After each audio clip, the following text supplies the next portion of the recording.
Next up in our pre-program, we have a mini Ignite talk from Chantall Parnell, and she's going to actually highlight a maker-centered learning strategy that allows students to make their thinking visible.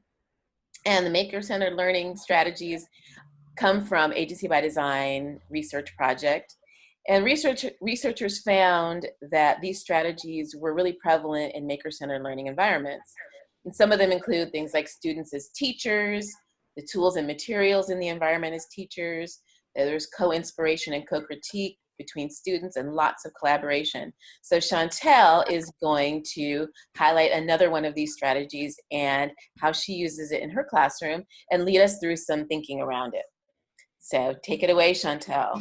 Thank you. Next slide, please.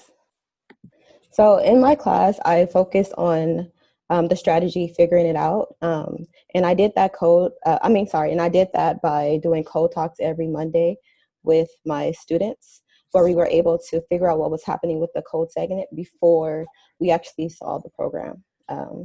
Next slide, please. And so this is just briefly what the process looked like in my classroom. And I'll go more into it as we actually try out this strategy. Next slide, please.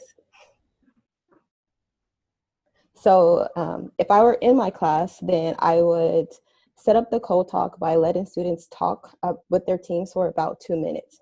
But today, you get to experience this for 15 seconds by just looking at the code and thinking about what do you think is going to happen. So take a moment to read through. And put in chat what you think. What's line 1? What's line 2? What's happening there?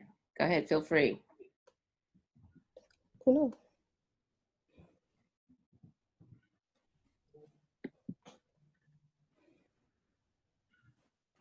And at this point too, when kids are talking, I want them to only not think about what the line is doing, or like word for word, like switch costume, but think about more.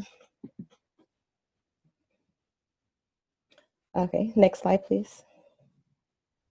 So then the students get to write for a couple of minutes. Hopefully they're writing down their own ideas, or they're writing down things they heard from their classmates.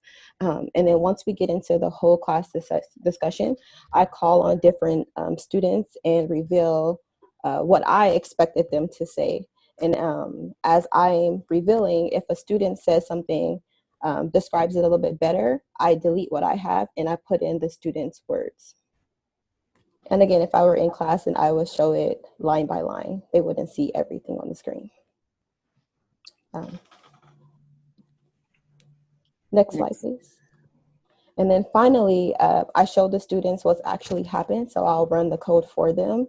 And then I wrap it up by acknowledging that how figuring things out is a step in the problem-solving process that all computer programmers use as they develop new code.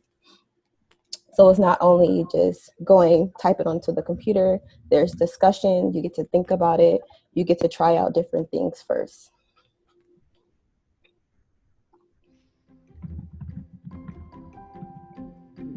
Thank you so much, Chantall. Absolutely fantastic.